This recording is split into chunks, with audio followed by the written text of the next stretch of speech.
Umpisa, naku, wala pa pala yung video natin dito.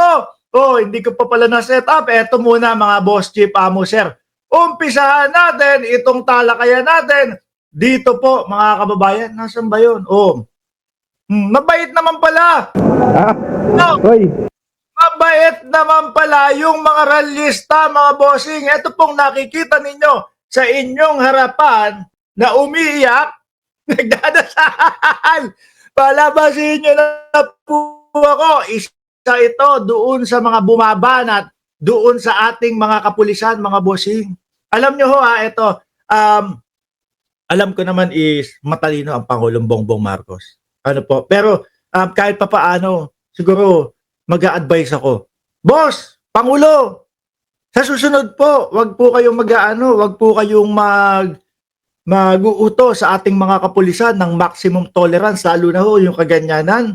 Aba, nakikita ko sa video, mga boss chief, amo sir, yung mga pulis naka-shield na lang po, wala nang ginagawa eh. Kasi nga, yun ang utos ng Pangulo, maximum tolerance. Naaawa na ho ako eh. Sila binabato ng malalaking bato ho, mga kababayan, hawak-hawak lang yung shield nila. Pag yung bato na yon nakalusot doon sa mga kapulisan, kawawa, may puputok at may puputok ang ulo. May mapipilay, may mababalian, may madadala sa ospital. Pangulo, pakiusap po. No? Lalo na yung mga ganito, huwag kayong magdedeklara o huwag niyong uutusan yung mga kapulisan natin. Maximum tolerance. Hayaan niyo po sila na makakilos. At kami naman po, mamamayang Pilipino, tiwala naman po sa ating Philippine National Police, tiwala naman po sa ating sa ating mga kasundaluhan. Naaawa ho ako eh. No, may mga sinisipa, may tinatadyakan at hindi lang ho ako ang nakakakita niyan, mahal na Pangulo o General Nartates. No, hayaan niyo po silang makakilos. Para hindi lang po nandoon, talagang kinupo sila, iginilid lang sila, hindi sila makapalag. Alam ko gustong-gusto ng gumante, alam ko gustong-gusto na talagang anuhin nila, kaya lang wala ho eh. Sa ibang bansa ho, kapag ganyan po na binabastos yung mga kapulisan nila, mga bossing, nako, may kakalagyan ho, mga kababayan. Ano po? Pasensya na po, Pangulo, hindi po ako nakikialam. Pasensya na po, General Nartates. Yun lang po ay aking opinion at yun lang po bilang isang mamamayang Pilipino, kailangan protektahan din po natin yung kapulisan natin. No? Hayaan niyo po sila. Kung mabatuta, nakita niyo naman po pagkalaki-laki, yung iba may mga tear gas, yung iba merang mga meron pang mga hawak na patalim. Nakita niyo po yung isang kapulisan natin dito. Sabi ni Yorme, nagrereklamo nga, di ba? Ang haba ng sugat. Kami po ay tiwala sa Philippine National Police. Kami po ay tiwala sa mga kasundaluhan na hindi naman po sila lalabi sa kanilang kapangyarihan at sila po ay nakikinig naman ho. Kaya hayaan natin silang kumilos. Kawawa ho, mga kababayan. Naaawa ho ako. Ako ho, naiinis na nga eh. Sabi ko, ano ba? Yarihin nyo na yan. Hindi. Ibig ko sabihin, anuhin nyo na yan. No, gawan nyo na ng paraan yan. Hatawin nyo kung kailangan hatawin. Total, labis naman yung ginagawa sa inyo. May mga panaksak. Dito, gawin nyo ho sa pulisyon, mga kababayan, sasakaling kayo.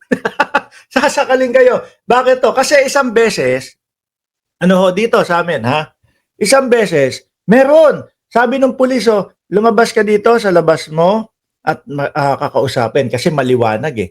Yung isang kausap niya, ayaw. Bakit ka ganito? Inirereklamo yung tao na yun eh. Hinatak ng pulis. Dito ka sa labas. Ayaw mo. Pumapalag. Mga bossing. Sinakal lang ganon. Tulog. Tulog, mga bossing. Di ba sabi ni Remy Nofiel, mayroon pang ang pulis binato ng hollow block.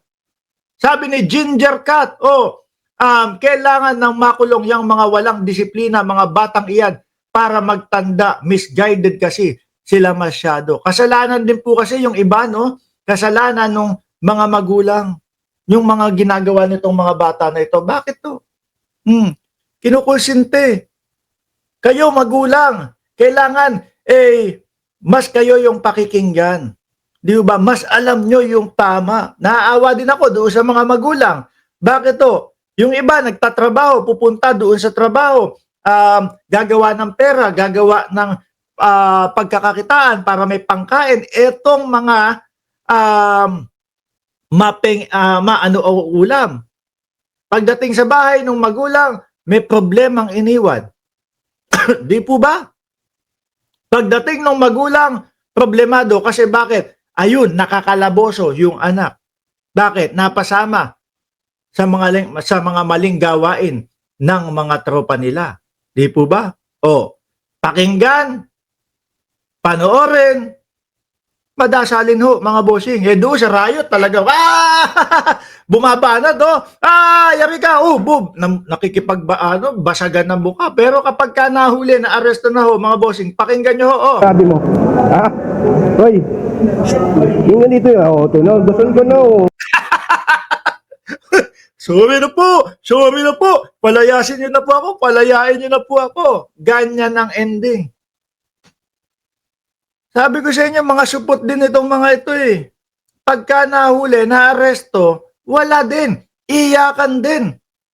Di po ba? o di ba, langin naman, nang babaan ka ng pulis, ha? Di ba?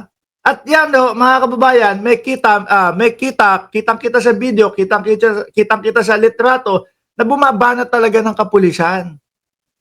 Di ba? Yan yung hindi na bata to. Lagpas na to sa menor de edad. Di ba? Atras natin. Banat, boss, iyak! Sabi mo, hoy, yung ganito yun, tunaw, dasal ko na, di ba, langin naman, nang babaan ka ng pulis, ha? Nambabanat ng pulis eh. Yan ang bata na binato ang pulis, sabi ni Miss Lady Cha. Correct! Kaya po sana sa susunod na may mga ganito, wag maximum tolerance. Hayaan niyo po na makakilos yung ating mga kapulisan. Gawin. Kami po nakasuporta sa PNP, nakasuporta sa militar. Nakita po namin yung katotohanan na hindi po sila babanat at hanggat hindi yung talagang hindi kinakailangan. Kaya nasa likod nyo po kami, PNP, AFP, lahat po ng ating kasandaluhan. Sabi ni Kalaguna, pero ang mga menor de edad na yan, ipinakikita nila na sugpuin ang kaang at kasuhan ang mga sangkot sa korap. Pero sila yung ang gugulo, no? Sabi ni Bridinia Mariano, nabayaran yan 1K siguro. Maaari, posible. Di ba? At may tinuturungan bayaran, mga kababayan. Sabi ni Buggy Arellano, Mark, galit na galit si Yorme sa mga nanggulo sa korte. Na lang daw sila magkita-kita. Oo, yan ang problema nitong mga ito. Paano? Sabi ng ibang mga magulang, naku, yung anak ko nakasama doon. Kawawa naman. Iyari. Di ba? Iyari. Bakit daw? Kasi wala naman daw pangkain. Wala ngang trabaho. Sumama pa sa rally. Nanggulo pa sa rally. Di ba? Tapos makakasuhan pa ng Maynila. Iyak boy, isa pa. Tingin. Bakit mo kasi binanatan? Matapang eh. Matapang eh. Naudyukan ng rapper, mga kababayan eh. Mag-first. Hindi nyo pa yata nakikita. Hindi pa kayata kayo nakakasubok nung yung kulit nung mga nasa ilalim. Malada Purge. Ngayon, nakita ko yung post nung rapper. Mag-ingat po kayo sa bagyo. Bigla pong pumalit na kay Ernie Baron. Nung mga nakaraang araw, bago po mag-rally, mga kababayan, ang mga post is, kala mo, pag may nangyari sa akin, para sa bayan yun.